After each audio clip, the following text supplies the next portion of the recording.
As you know, back in 1970, I started on a series called What Happened? And every time something would go wrong, I would look at the camera and say, hey, what happened? We had a lot of fun with that and a lot of other catchphrases. You're listening to Binnall of America Audio. And that's good because that's how you establish a cult. You sort of alluded to this earlier also, and I guess it runs counter, I guess, to what people probably think about what's going on at Oak Island, and that's that it's just the money pit. There's been a lot of other digging going on at Oak Island. For starters, talk a little bit about some of the other digging that's gone on there and why exactly people will be digging outside of the money pit. Well, there's been probably one of the more famous holes that have been sunk on Oak Island is called Borehole 10X. And 10X was the result of some investigation. There was a hole sunk as a result of some investigation carried on by Dan Blankenship and his partners. And actually, he found the site of the hole by dowsing.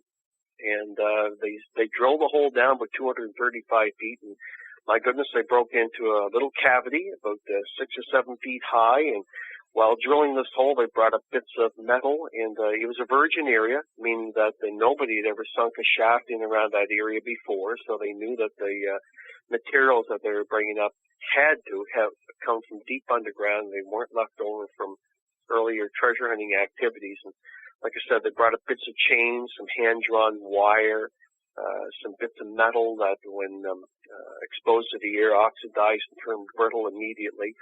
Some of the stuff has been evaluated by experts as to the origins of the metal, and the chain in particular came back as being made prior to 1750. And if you recall, the treasure hunt started in 1795.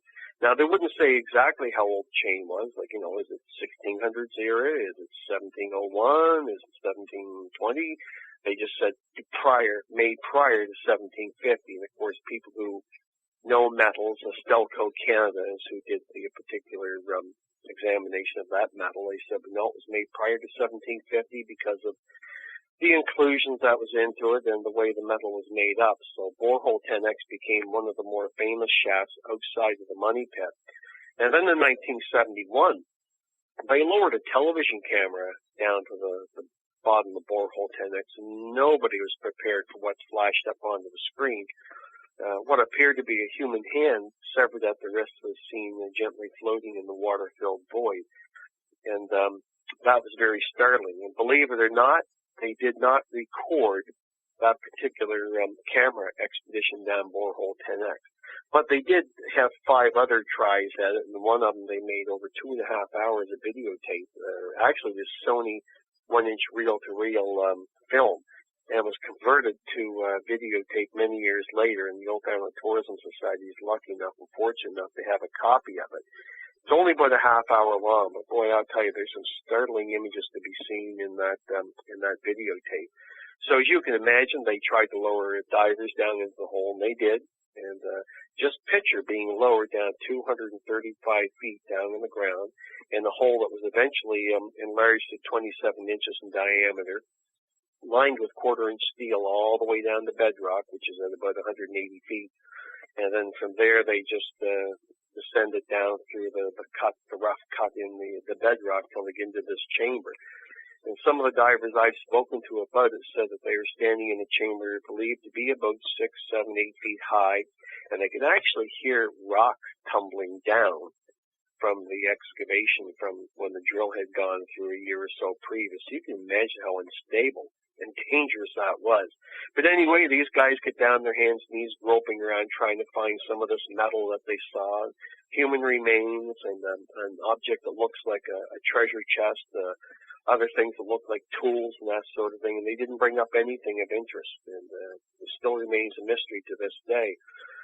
Later on, I can't remember what year it was in the 1970s, Borehole 10X collapsed. Blankenship was working at about 140 feet down this hole, cutting observation holes into the side of the casing, trying to find out where that metal came from.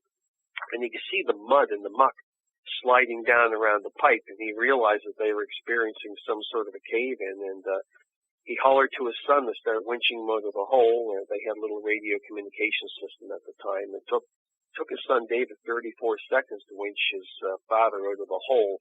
And when he got past the 90-foot level, Dan said that he could look down below his feet and saw the pipe crushing below his feet. And it absolutely collapsed borehole 10X. But I'll tell you something. These guys are something else. They decided then to open up that hole from a 27-inch round hole to an 8-foot in diameter hole. They started lining it with railway tanker cars with the ends cut out of them, end on end. They welded them together, started, jamming this thing down in the hole. And it ended at 181 feet. And the reason it ended, they had a bitter breakup between the partnership between Dan Blankenship and his partner David Tobias. The partnership dissolved and work stopped in borehole 10X, and we're all anxiously awaiting possibility someday of them opening up this hole again. Those guys are crazy. I don't know. I'll tell you right now, Tim, they wouldn't get me down that 27-inch in diameter hole with a gun pressed to my temple. Wouldn't happen. Yeah. I'll take the bullet first. There you go. Yeah, and as I pointed out in the article that I wrote for After Dark, that when you go to Oak Island, you can still pretty much look down into 10X, and it's just a scary view, pretty much. I can't imagine going down when there. you look down it, you're only looking down as far as about 30 feet, and then the water starts. If that thing was drained out, it'd make it pass out from dizziness to see how deep that hole is, straight down 181 feet to the bedrock, and there's where it sits, right on top of bedrock right now. And they only have another 54 feet to go. And one of the things I wanted to ask you about that I haven't really even talked about with you yet was something that you pointed out along the tour of Oak Island, and that was the rock that sort of was part of a larger cross that was formed on the island.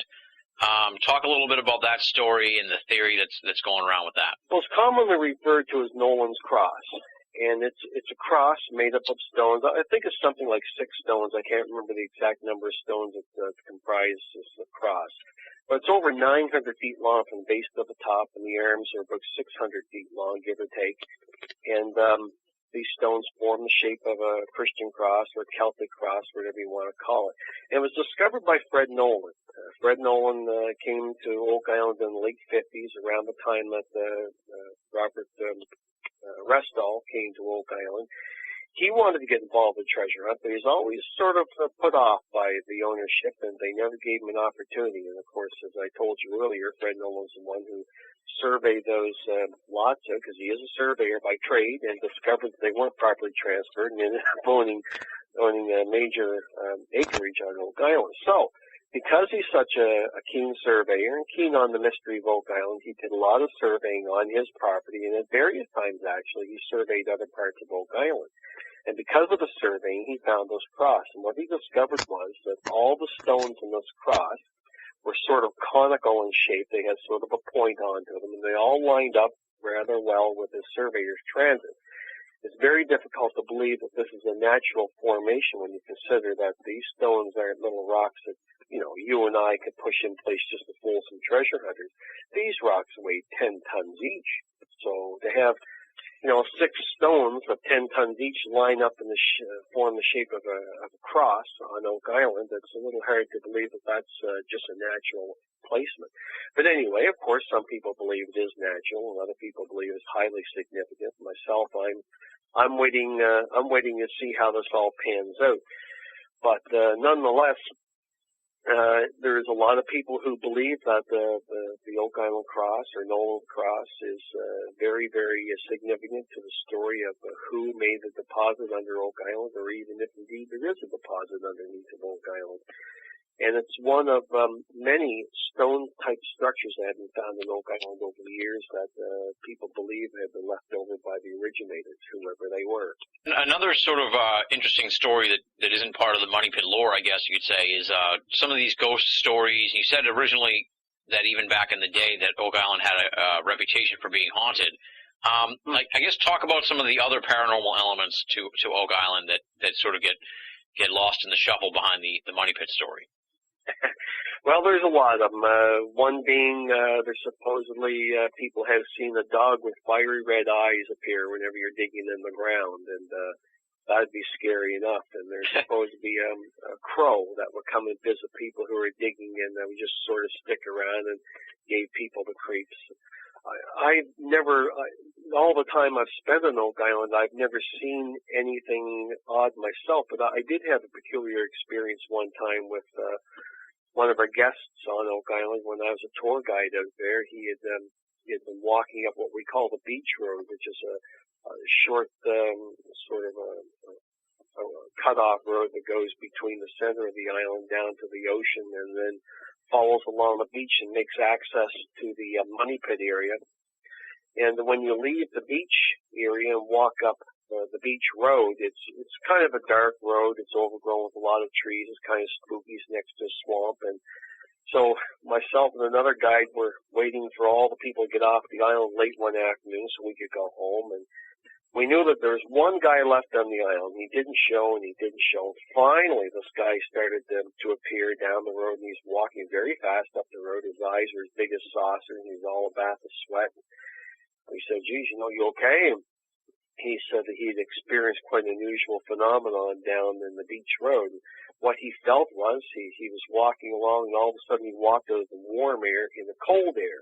Now, that's not particularly unusual on an island in Nova Scotia because you have cooler air next to the ocean, and warmer air in amongst the forest, whatever have you. But this guy claimed that he could stand, and there's a definitive line that he could put right down over his body, that he could stand in and out of the cold zone into the warm zone, and he could have it so that one side of his body was warm, the other side of his body was cold. And I'll tell you, Tim, I was a police officer one time, and I saw fear in people's eyes, and I know what fear in people's eyes looks like, and this guy had that fear.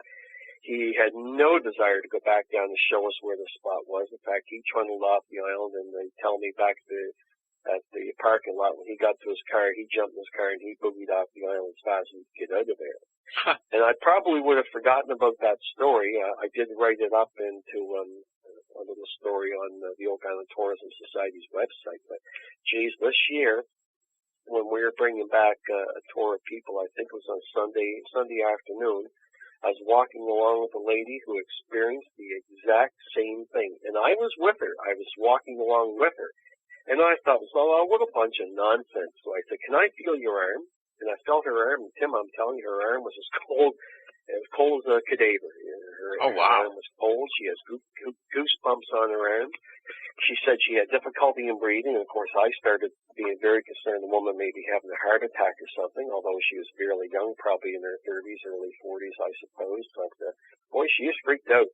And like I say, I was walking right along with her, and I didn't experience it, but nonetheless, she did. It was the exact same experience that was told to me by this guy way the heck back in the late or the mid-70s when I heard that story. So there's some unusual stories for you about Oak Island. And wow.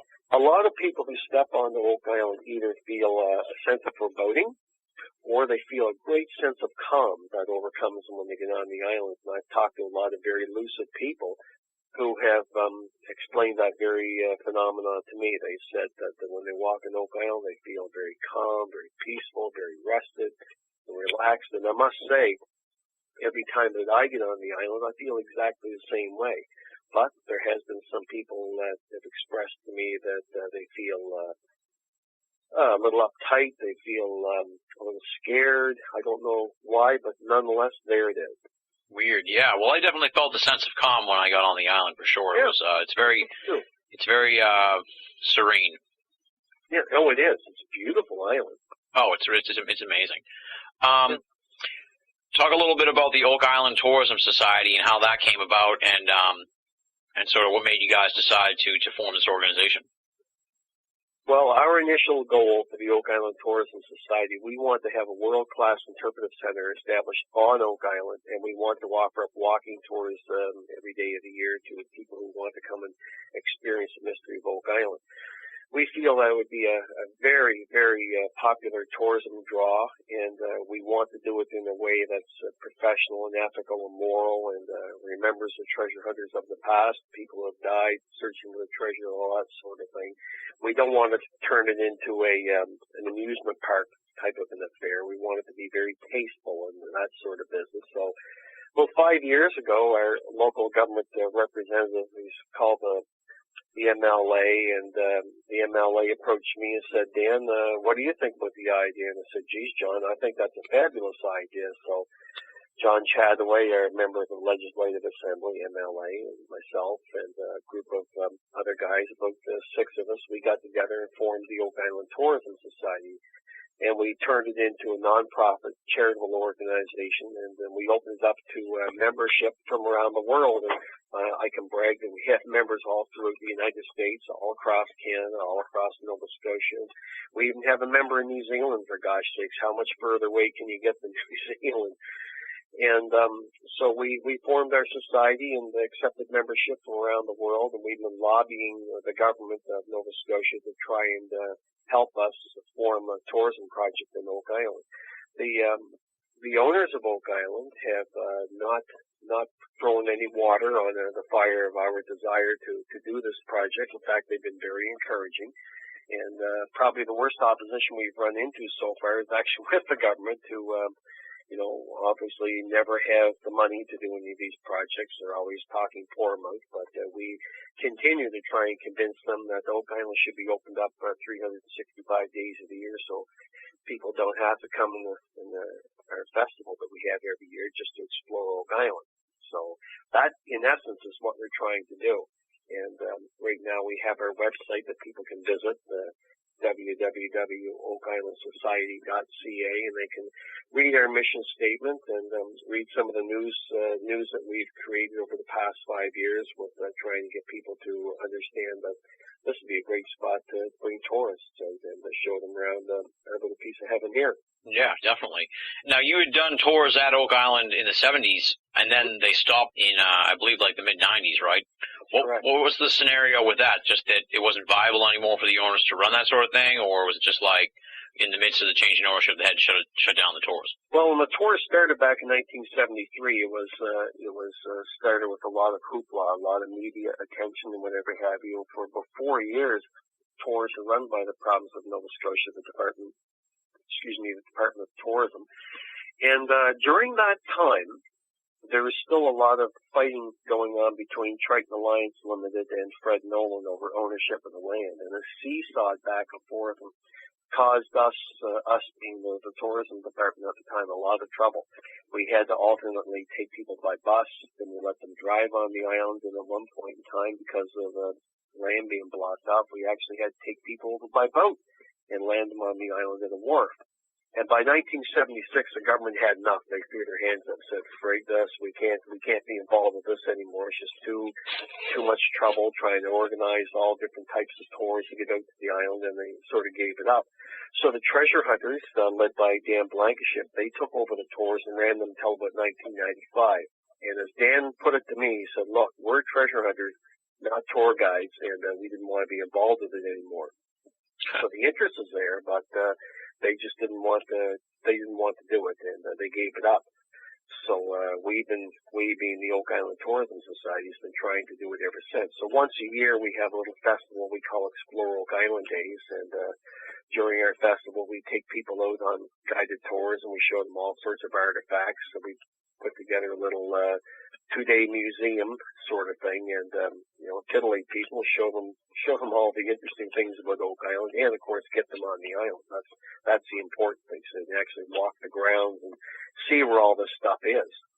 Definitely. As I said, I was there this year, and it is awesome, and I highly recommend it to anyone who wants to check it out. It's a once a year, potentially once in a lifetime type of opportunity, so you can't really pass it up. Exactly. Everybody wants to know what's kind of going on now, I guess, with the island and that kind of thing. And, of course, we know the new ownership, and some people have purchased the island in the last 5 or so years. I don't know the exact date. I'm sure you know. Talk about the new ownership and what's going on right now at Oak Island. What's the latest at the island? Well, it's very exciting, actually. Oak Island treasure hunting has remained sort of dormant ever since about 1995, although there has been at least 2 individuals out on Oak Island with their theories and tested them out, and which, of course, were not overly successful. Although I must say the last guy who was here in 2003, Petter Amundsen from Norway, made some interesting discoveries, but nonetheless no treasure. So, because of the breakup in the partnership between Tobias and Blankenship in 1995, they've been seesawing back and forth with lawsuits and all that sort of thing. So finally they decided through a court order that Oak Island would be liquidated because it was the only asset that the company really owned. So the liquidation thing was coming up, and it could have been sold. Oak Island could have been sold to anybody. And actually, the Oak Island Tourism Society had the provincial government convinced to actually look at purchasing Oak Island at one point in time. But government legs moved very, very slowly. And while they were shuffling and dancing from foot to foot, Dan Blankenship was out looking for partners. By God, he found 4 partners, 4 very interested partners in Traverse City, Michigan. So these 4 guys have partnered with Dan, and between them, the 5 of them, they own 78% of Oak Island. And they own, most of the good stuff, and by that I mean Borehole 10X, the Money Pit area, flood tunnels areas, all that sort of thing. And these guys have applied for a thing called a treasure trove license.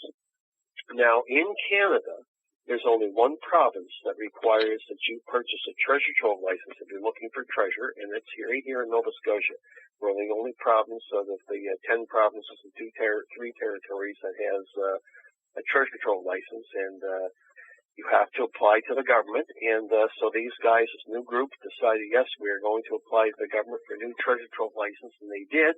And the government said, not so fast. You guys can't have a treasure trove license until the ones that were issued a number of years ago expire, and they don't expire until 2008, and that's when you guys can get your TTL. Huh. So this was really a slap across the face for these guys, as they really thought that where they had purchased all the assets of the previous group, that there shouldn't be a problem. But the government said, well, here's the problem. If you guys were to discover a treasure, and you claim it's yours. Well, of course, the prior owners of the treasure trove license, Triton Alliance Limited, of which is over 100 investors, they're going to want to have their little piece of it too. And we're not going to set ourselves up and the people of Nova Scotia into a lawsuit. So therefore, you guys have to wait. So these fellows, being very astute businessmen and not being too dumb, I can tell you right now, these guys are extremely smart and astute businessmen. They said, okay, let's go out there, contact every one of the Triton investors. We'll either pay them what they paid to invest in the treasure hunt, or we'll make them partners in their new venture. That's exactly what they did. So right now, treasure hunting may start as early as this fall. Of course, we just started fall this week, so sometime in the next couple of weeks we may see treasure hunting begin. And if it doesn't, it will definitely begin in June of 2008 when the treasure hunting, the treasure trove licenses expire. And I'm willing to bet you money that these guys will be at it before December. They'll be out there drilling. Oh, wow. Yeah. And now the big buzz, I guess you could say, at the weekend this past August was this ground freezing technique that was presented.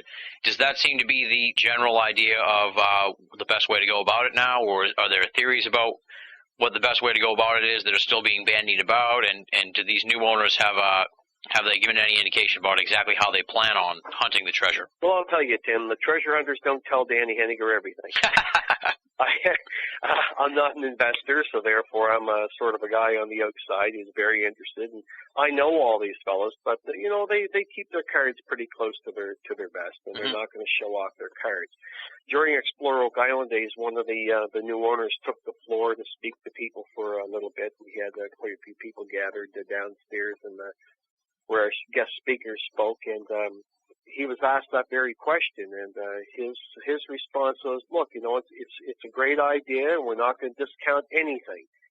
And I know they've certainly talked to the engineers. I know they had a private meeting with them to discuss this freeze ring technique. And initially, when the freeze ring technique idea came out, it would have cost about $15 million. But it wasn't just freezing the ground around the money pit. They were also going to build dams around the outer part of Oak Island to stop the flow of the water too, and that would have been horrendously expensive. Well, obviously $15 million, and I don't know if these guys want to spend that kind of money or not. So what they are going to do, according to a recent newspaper article I read, is they're going to do some exploration on their own, and if they find the evidence that has been told to them to exist, they're going to spend some major money. Now, whether they develop the freeze ring technique or not, I don't know. But for your listeners, what the freeze ring technique is, picture drilling a series of very deep holes, maybe 250 feet deep, all around the money pit area in a circle of like 80 feet in diameter. Once you freeze the ground, then it's a simple matter. You no longer have to worry about any water problems because everything's blocked off with ice, and you keep the juice running in these holes. It's sort of like a hockey rink. If you can picture a hockey rink stood up on end and then put in the ground, but only placed around a circle instead of a flat surface. Mm-hmm. That's the idea. And apparently, it's an engineering concept that's been used around the world in places where the ground is too wet to work in. So they just freeze it and chisel it out. And that's what they like to do. The engineers, anyway, that have proposed this idea. And we'll have to wait and see if the so-called Michigan group, or the new group, decides that they're gonna try this or not. Now, talk a little bit about your book here that you co-wrote, the Oak Island Code. The Oak Island Code. Well, we're the only book in existence that actually answers the mystery of Oak Island, and your readers are just going to have to buy one from us. And for God's sakes, don't read the last page first because you'll ruin all the rest of the book. But what it is, it's a work of fiction, a work of parody, and myself and Darcy O'Connor, my co-author, we wrote the book with tongue-in-cheek, and it's the first book of its kind ever written about Oak Island, a bit of a comedy. And it basically circles around a group of people who visit a website out of London, England called oakislandtreasure.co.uk. And it's run by a good friend of ours, Jo Atherton, who is a young lady who developed this Oak Island website. It's actually become one of the premier websites in the world about Oak Island. I highly encourage everybody to visit that website and have a look. But there's a lot of interesting characters who post on that site, and we used all these characters in this wild romp that goes all across Nova Scotia and around Oak Island, over to England and back again, and we actually solved the mystery of Oak Island. It's only $12, and you can buy it from the Oak Island Tourism Society, and I highly recommend that book. Oh, and by the way, the profits from the book don't come back to Darcy and I. The profits are 100% exclusive to the Oak Island Tourism Society. So don't think you're putting $12 in Danny Henniker's pocket, because I get nothing out of it. In fact, it cost me money. So, yeah, but it's an interesting story, and it's a great fundraiser for the society, and people have read the book and have had a good laugh over it, and boy, oh boy, you read that last page, there's your answer. Awesome. One thing I wanted to ask that came up here during the interview, the monument that's on Oak Island, is that a product of the Oak Island Tourism Society, or was that put up by owners or the government, or where'd that come from? There's actually two monuments on Oak Island, and there's one out by the causeway, a large granite monument, and that's to the memory of all 6 treasure hunters who have died over the years, and there's another one made of cement with a bronze plaque onto it, very, very close to where Robert Restall died on the eastern end of Oak Island. Now, I think Dan Blankenship paid for the one that was out on the eastern end of Oak Island, made of cement with a bronze plaque, and the one on the causeway end of the island, I think, was paid for with some government money, some community money, and that sort of thing. And that was placed there in 1995 when the Blankenships hosted and put together, along with people in the community, put together the bicentennial anniversary of Oak Island. It was quite a nice party. A lot of activities going on all week long. It was quite nice. And that monument I thought was a really nice touch to honor the memory of the people who have died on the island. Because, it's because of their work and their sacrifices that we all had the story to deal with we have today. When the new owners get going on the digging and everything, they're still going to allow the tours and stuff, right? The annual tours? Oh, that's a roll of the dice. I don't know what's going to happen. I sure hope that these guys give us the opportunity to bring people out there. When I was a tour guide back in 73 to 75, treasure hunting was ongoing. They were working hard, and what we did, we just led people around it and never took them over close to where the digging was going on. It was dangerous. There's a lot of machinery and open holes and that sort of thing. I see no reason in this world why we couldn't do that again, take people on a tour and don't get them too close to the open pits and whatever have you. So we'll have to see. I sure hope they'll give us permission to do it again, but it's their treasure hunt, it's their land, and we'll just have to deal with whatever decision they make. Exactly. Well, it was a great tour. I really enjoyed it a lot, and I highly recommend anyone check it out. What's next for you? What do you have coming up on the horizon? Anything you want to plug or or anything like that? And maybe you know the dates for next year's Oak Island Days, or if not, we'll know it's in August, right? Well, everything is up in the air for next year, and the reason being because we've generated a lot of attention and we've generated a lot of interest from the businesses in the area, from citizens, whatever have you.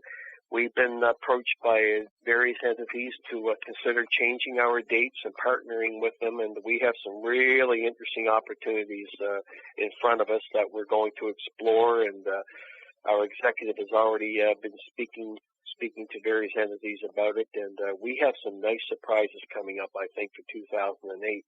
And any of the listeners out there who may be considering a trip to Nova Scotia next year, I would highly advise that if you want to see Oak Island and want to be parcel of this Explore Oak Island Days, the 3-day festival we always have, is to keep an eye on our website. And I'm willing to bet you that before the end of this year, we'll have some exciting announcements to make, and it'll be a lot of fun. Awesome. And you'll get your boots wet with Oak Island, I'll guarantee you, one way or the other. Oh, for sure. It was an all-encompassing weekend, and I had a blast. Of course, yeah, it was a lot of fun. It was a great meeting you and meeting the people who came along, and it always is. To me, that's what makes Explore Oak Island Days. The interesting characters that show up, and the people with great stories to tell, and wonderful interest in the mystery, and there's nothing I love any better than showing people Oak Island. Of course, the website is oakislandsociety.ca. Danny, thank you so much for coming on the show. I really appreciate it. I had a blast talking to you, and I look forward to hopefully seeing you again up there in Nova Scotia at Oak Island. Well, I'll tell you, Tim, it's my absolute pleasure, and like the Oak Island posters used to say when I was a tour guide in Oak Island, perhaps the day you visit the island, treasure will be found. All right. Thanks for coming on the show. You're quite welcome. That does it for this week's edition of BOA Audio Season 3. Big thanks to Danny Hennigar for coming on the show. Of course, you can find out more information on Danny Hennigar at the following website, www.oakislandsociety.ca. Check it out. In lieu of our normal BOA Audio listener feedback, we're going to pass over that this week. Let the emails accumulate. You can, of course, get in touch with me at boaaudio@hotmail.com or at the contact section of binnallofamerica.com. We'll be bringing back the feedback next week on the program. But, as I said, in lieu of that, I want to give a shout-out and big thanks to a couple of websites that have been instrumental in getting the word out on BOA Audio. For starters, I want to thank Anomalist.com. The Anomalist is not just a fantastic news-based website, it also is an excellent publishing house, which has provided a number of great books to BOA Audio, which allow us to segue into getting those guests on the program. Folks like Tony Healy of the book The Yowie and Brad Steiger, of course, our season finale guest, came to us via our contacts at The Anomalist. So huge thanks to the folks at The Anomalist for your help and support in getting the word out on BOA Audio. Additionally, I want to give a huge shout out to The Daily Grail, or as those of us in the know call it, TDG. You can find The Daily Grail at dailygrail.com. The Daily Grail is also an excellent news and opinion site that has been a great help in turning people on to BOA Audio. They have been linking to us for just so long now that I just can't thank them enough. And I'm very excited to point out that the Daily Grail has just released their first ever book under the title of Dark Lore Volume 1. And Dark Lore is a 304-page missive that features contributions from leading esoteric experts like Lauren Coleman, Nick Redfern, Daniel Pinchbeck, Michael Grosso, Blair Blake, Michael Prescott, and our old friend Adam Gorightly. And these contributions cover a number of different subjects, from the Sphinx, the Flying Triangle sightings, existence for the afterlife, and all kinds of other great stuff. That can all be found in the new Daily Grail book, Dark Lore Volume 1, available on Amazon US and Amazon UK, and you can find out more information on the book at darklore.dailygrail.com. Check it out. It is a fantastic book. The great folks at TDG have already sent me a copy of Dark Lore, and I've been reading it over the past week or so, and it is a really cool book with a lot of great insight into a myriad of subjects. So definitely check out Dark Lore. So there you go. Huge thanks and shout out to Anomalist.com and dailygrail.com, two of the big, massive websites that have been big-time BOA Audio supporters and backers over the last couple years, and I really can't thank them enough for their help and support. Speaking of help and support, of course, we have to thank the great BinnallofAmerica.com staff, Leslie, Chiron, R. Lee, Joe V., and Tina Senna. Week in and week out, they are providing top-notch content for BinnallofAmerica.com and providing behind-the-scenes insight, feedback, and support on all the different stuff that I'm putting out there on the website. Chances are, before you see it or hear it, it's been heard by the BOA staff.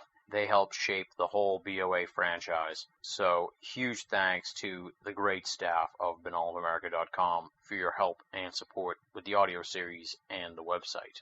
Now comes the time in the program where I ask you to donate some money to help keep Binnall of America up and running. Chances are, if you're hearing this, you're a hardcore BOA audio listener. You stick around to the very end of the program.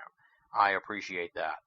We need donations to keep the show up and running. Some of these phone calls are over an hour long, and I'm calling all over the country and all over the world, and the bills for that sort of thing pile up, not to mention the bandwidth and all the other associated costs that come with putting together a program like this.